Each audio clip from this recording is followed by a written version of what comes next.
የሞት ነጋዴው ከመሳፍንት ተፈራ። ተራኪ በእምነት አማረ። ከዓመታት በፊት ያጋጠመ ታሪክ ነው። አንድ ጎልማሳ በመኖሪያ ቤት ወንበር ላይ በምቾት ለጠጥ ብሎ ተቀምጦ የዕለቱን ጋዜጣ እያነበበ ነበር። በፈረንሳይኛ ቋንቋ የተዘጋጀው ያ ጋዜጣ እንደተለመደው ትኩስና መረጃ አዘል ዜናዎችን ይዞ ወጥቷል። ጎልማሳው አይኑን በጋዜጣው ላይ እያንከባለለ ምን ጉዳዮች እንደተከናወኑ ለማወቅ ከአንዱ ርዕስ ወደ ሌላው ርዕስ እየዘለለ ጥቂት ገጾች እንዳገላበጠ ሰበር የሞት ዜናዎች የሚቀርቡበት አምድ ላይ ሲደርስ በድንገት የራሱን ስም አየ። አቤት ድንጋጤ! አቤት መደንበር! የመዝለል ያህል ነበር ከወንበሩ ተስፈንጥሮ ጭንቅላቱ ኮርኒስ ሊነካ የነበረው። ጋዜጣው በስተት ያወጣው ዜና የሚያስነብበው ስለ ጎልማሳው መሞት ነበር። አይኑን ማመን አልቻለም። ለደቂቃዎች በድንጋጤ ደርቆ ከቆየ በኋላ ወደ ራሱ ሲመለስ ሞቱን ተከትሎ ሰዎች ስለ እርሱ ምን እንዳሉ ለማወቅ ጉጉት አደረበትና ጋዜጣውን ማንበብ ቀጠለ። የአደጋ ዜናው እንዲህ የሚሉ ሐሳቦችን ይዟል። የድማሚቱ ንጉሥ ሞተ። ሰውየው የሞት ነጋዴ ነበር። ሌላም ነገር ይላል። ያ ሰው የፈጠራ ባለሙያው ድማሚትን ለመጀመሪያ ጊዜ ለዓለም ያስተዋወቀው አልፍሬድ ኖቤል ነው። ታዲያ ከጋዜጣው ላይ የሞት ነጋዴው የሚለውን ሐረግ ሲመለከት ግራ በመጋባት በቃ እንደዚህ ነው ሰዎች የሚያስታውሱኝ ሲል ራሱን ጠየቀ። ይሄንን ፍጹም አልጠበቅም ነበር። ሰዎች የሞት ነጋዴ አድርገው እንደሚያስቡት እንዴት ሊጠረጠር ይችላል? እሱ የሰው ልጆች እንዲጠቅም ነበር ለዘመናት ተመራምሮ ያንን ቴክኖሎጂ ሰራው። ምን ዋጋ አለው? ፈጠራው ሳያስከብረው ቀረ። ለዓለም ያበረከተው ያ ስጦታ በመጥፎ ታየበት። ሰዎች ልፋቱን በክፋት ተረጉሙበት። በእርግጥ በገንዘብ ደረጃ የሰራው ድማሚት የናጠጠ ሀብታም አድርጎታል። ዳሩ ግን ሀብት ያለ ክብር ምን ሊፈይድ? ይህን ታሪኩን መቀየር አለበት። አዎ የሞት ነጋዴ እየተባለ መሞት የለበትም። የዚያን ቀን አልፍሬድ ታሪኩ እንዴት እንደሚቀይር በሐሳቡ ሲያወጣ ሲያወርዱ አመሻሽ ላይ ወሰነ። ከቀጣዩ ቀን ጀምሮ ለዓለም ሰላም መስራቱን ተያያዘው። በዛሬ ሂሳብ ብንመነዝረው ሩብ ቢሊዮን ዶላር ሊጠጋ የሚችል ሀብቱን ሰብስቦ ሰጠ። ጥረቱም በከንቱ አልባከነም ነበር፣ ፍሬ አፈራለት። እነሆ ዛሬ ዓለም ሁሉ የሚያስታውሰው ከሽልማቶች ሁሉ ትልቅ በሆነው የኖቤል ሽልማት ነው። ዓለም ላይ የሚገኙ ታላላቅ ሰዎች በፊዚክስ፣ በኬሚስትሪ፣ በሕክምና፣ በስነ ጽሑፍና በሰላም ዙሪያ ታላቅ ገድል ሲፈጽሙ የሚሰጣቸው ታላቅ ሽልማት ሆኗል። እነሆ ሽልማቱም ከተጀመረ 100 ዓመታት ተቆጠሩ። ያኔ የሞት ነጋዴ ተብሎ የነበረው አልፍሬድ ኖቤልም እንደ ፍላጎቱ ዛሬ እጅግ ከፍ ባለ መልኩ እየታወሰበት ይገኛል። ለመሆኑ እኛስ ከሞታችን በኋላ እንዴት እንታወሳለን? መቼም ከአዳም ተፈጥረን ሞት ይቀርናል ማለት ዘበት ነው። ሁላችንም የምድርን የሞት ጽዋ ቀምሰን ወደ ምንሄድበት እንሄዳለን። ምድር ላይ ግን ምን ጥለን ነው የምንሄደው? መጽሐፍ ጽፈናል፣ ስዕል ስለናል፣ ቅኔ ዘርፈናል፣ ዜማ ደርሰናል፣ ሕንፃ አንጸናል፣ ድልድይ ገንብተናል፣ ሕዝብን በመልካም መንገድ መርተናል፣ አስተምረናል፣ በሳይንስ ተራቀናል፣ ቴክኖሎጂ ፈጥረናል። በሕይወት ዘመናችን ምን ሰርተናል? ግሪካዊ ሶቅራጠስ በጠያቂ ማንነቱና በፍልስፍናው ይታወሳል። እንግሊዛዊ ዊሊያም ሼክስፒር በዘመናዊ ሸሪ ተውኔቶቹ ዛሬም ድረስ ሲወደስ ይኖራል። አልበርት አንስታይን በፊዚክስ ተጠቦ ከአቶም እስከ ጠፈር ተመራምሮ የተፈጥሮ ሕግን በቀመር ስለገለጠ ስሙ በመዛግብት ብቻ ሳይሆን በዓለም ሕዝቦች ልብ ውስጥም በጉልህ ታትሞ ይገኛል።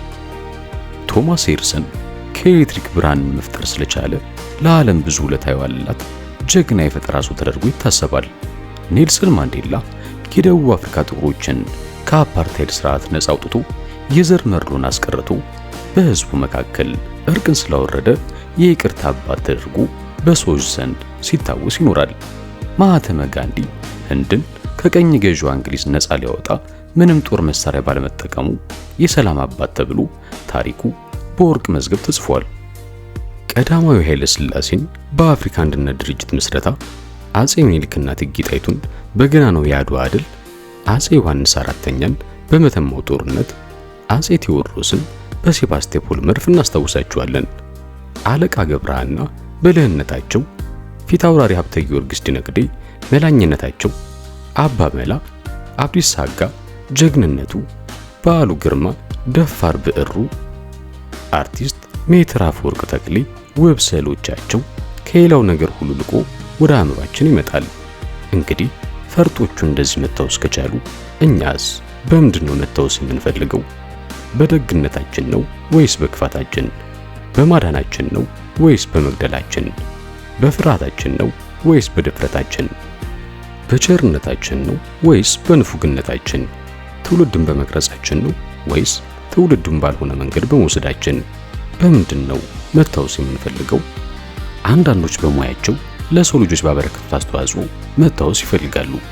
የሀገራችን የሙዚቃ ንጉሥ ጥላሁን ገሰሰ ለግማሽ ክፍለ ዘመን ከነገሰበት የኢትዮጵያ ሙዚቃ ኢንዱስትሪ ብቻ ሳይሆን ለ68 ዓመት በስጋ ከተመላለሰበት ዓለም በሞት ከመሰናበቱ በፊት በምን መልኩ መታወስ እንደሚፈልግ ምኞቱን በዜማ እንዲህ ሲል ገልጾታል። ዜማን ጉርጉሮ የግሌን ቅላጼ ተቀርጾ ይቀመጥ ታሪኬ ነው ድምጼ። ድምፃዊ ዘፋኝ ነኝ አንጎራጉራለሁ ይሄ ነው ታሪኬ ሌላ ምን አውቃለሁ በማለት ጥላሁን በዜማው እንደተናዘዘው መታወስ የሚፈልገው በሙዚቃው ነው። በድምፃዊነቱ የሀገሩን ውበት ሲያሞግስ እንደኖረ ከዚህ የተለየ ታሪክ እንደሌለውና እንዲኖረው እንደማይፈልግ አስረግጦ ተናግሯል። ጥላሁን እንደ ምኞቱ አሁን የምናስታውሰው በአንጋፋ ድምፃዊነቱ ነው እንጂ በሌላ አይደለም። ጥላሁን ሙዚቃን ሲጫወት ጥሩ አድርጎ ድምፁን ከፍና ዝቅ እያደረገ አንዳንዴ በፈገግታ አንዳንዴም በእንባ ታጅቦ ሲዘፍን ሙዚቃ ነፍስ ዘርታ መድረክ ላይ ስትወዛወዝ እናያታለን ሲሉ እንሰማለን። በዚህ ግርማ ሞገስ በተላበሰው የአዘፋፍን ስልቱ ምክንያት ልጅ ሳለን በቃላችን አውሮፕላን መጣ እየገሰገሰ በዘፈና አንደኛ ጥላሁን ገሰሰ ስንላት የነበረችው ግጥም ዛሬም ስለ ጥላሁን ስናስብ ቀድማ ወደ ልባችን ትመጣለች። መቼም ጥላሁን ሙዚቀኛ ብቻ አልነበረም። ልክ እንደ ሁላችንም እሱም የግል ሕይወት ነበረው። ታዲያ በግል ሕይወቱ ጥላሁን ምን አይነት ባህሪ ያለው ሰው ነበር? ደግ ነበር? ክፉ? ታማኝ ነበር? አጭበርባሪ? ምንም አናውቅም። ከግል ሕይወቱ የበለጠ የሙዚቃ ሕይወቱ ስለገነነ እንደምኞቱ ሰዎች የሚያስታውሱት በሙዚቃው ሆነ እንጂ ከግል ሕይወቱ አንድ አስቀያሚ ባህሪው ወይም ተግባሩ ተነግሮ አይበለውና በዛ ሲታወስ እንደሚኖር ቢገነዘብ ጥላሁን ምን ሊሰማው ይችላል? አልፍሬድ ኖቤል ደማሚትን ሲፈጥር ፍላጎቱ የነበረው አልገራ ያለውን ተፈጥሮ ለመግራት ተራራውን ደረማምሶ ሜዳ ለማድረግ ለመንገድ ስራና ለግድብ ግንባታ እንዲያገለግል አስቦ ሊሆን እንደሚችል ጥርጥር የለውም። ለዚህም ማስረጃው ከዚያ በፊት ከነበሩት ፈንጂዎች በተሻለ ደህንነቱ የተጠበቀና የፍንዳታ መጠኑን መቆጣጠር በሚያስችል መልኩ ጥቅም ላይ የሚውል ተደርጎ መሰራቱ ነው። ዳሩ ግን ሰዎች ደማሚትን ሲጠቀሙት የሰው ሕይወትን ለመቅጠፍ ሆነና የደማሚት ፈጣሪው አልፍሬድ የሞት ነጋዴ ተባለበት። በዚህ ምክንያት የእሱ ፍላጎትና ሰዎች እሱን የሚያስታውሱበት መንገድ ተለያይቶ ተገኘ። ደግሞ አሉ አንዳንድ መታወሶች ከመረሳት የሚብሱ። በሕይወት ለመቆየት ብሎ ሌላውን ገድሎ በመጥፎ ከመታወስ ሞቶ በመልካም መታወስ ይበልጣል። የመጀመሪያው ሟች የአዳም ልጅ አቤል ዘላለም ስሙ በመልካም ሲነሳ፣ ቃየል ግን ሁሌም በግራይነት ሲነሳ ይኖራል። ታዲያ እንደ ቃየል ገዳይ እየተባሉ ከመታወስ እንደ አቤል ሞቶ በመልካም መታወስ አይበልጥም? የናዚ ጀርመን መሪ የነበረው አዶልፍ ሂትለር በሕይወት ሳለ ለሚሊዮኖች ሞት ተጠያቂ ነበር። ታዲያ ሂትለር እንደ ዲያብሎስ ተቆጥሮ ከሚታወስ እስከናካቴው ቢረሳ አይሻልም? በስልጣን ላይ ሳለ ሂትለር ለሀገሪና ለሕዝብ ጥቅም ነው ብሎ የፈጸመው የአሰቃቂ ግፍ ዛሬ ዓለም ላይ ብቻ ሳይሆን ከፍ አድርጓል ያለው የጀርመን ሕዝብ ጭምር እንደሚያፍርበት ቢያውቅ ምን ነው በዚህ ስራዬ ከምታወስ ተረስቼ በቀረው ከማለት ውጭ ሌላ ቃል ምን ሊወጣው ይችላል? እነዚያ የሩዋንዳን ሕዝብ ለእልቂት የማገዱ ጋዜጠኞችስ ቢሆኑ ለመቶ ሺዎች ሕይወት መጥፋት ምክንያት ተደርጎ በታሪክ ከሚታወሱ ከነመፈጠራቸው ቢረሱ አይሻላቸውም? ችግሩ ግን ከነሱ ስህተት መማር የማይችሉ ሰዎች ዛሬም በሚዲያው የጦርነት ነጋሪ ሲወስኑ ይውላሉ። እናት በልጇ ድርጊት ከመናደድ አልፋ ሀፍረት ሲሰማት ምን ነው ሌሎች የወለድኳቸው ልጆች በዝተው አንተ ውሃ ሆነ ሆዴ ውስጥ በቀረ ትላለች። እናት ሀገር አንደበት ቢኖራት ምን ነው መክነው በቀሩ የምትላቸው አንዳንድ ልጆች ያሏት ይመስለኛል። እኛ ታዲያ ከየትኛው ነን? ወዳጅ ዘመድ፣ አባት፣ እናት፣ ሀገር ወገን ቆርጦብን ምን ነው እንደናንተ ያለ 10 ልጅ በተወለደ የሚባልልን ወይስ አፍሮብን ምን ነው ውሃ በሆንሽ የሚሉን? በክቡር ዶክተር ሐዲስ ዓለማየሁ መቃብር ላይ እንዲህ የሚል ጥቅስ ሰፍሯል። የተፈጥሮ ሕግ ነውና የተወለደ ሁሉ ይሞታል፣ ሰው ግን በስራው ሕያው ይሆናል። አንዳንድ አምባገነን መሪዎች ከመሞታቸው በፊት በመልካም ስራቸው ለመታወስ ከመስራት ይልቅ በፕሮፓጋንዳ ታሪካቸውን ወርቅ አድርገው ሊጽፉ ሲጣጣሩ ይታያሉ። በስማቸው ብዙ ተቋማትን፣ ብዙ ሆስፒታሎችን፣ ብዙ ትምህርት ቤቶችን፣ የጦር አካዳሚዎችን ለመታሰቢያቸው እንዲሆን ይሰይማሉ። አንዳንዶችም የመታሰቢያ ሐውልታቸውን በሕይወት እያሉ አሰርተው ያቆማሉ።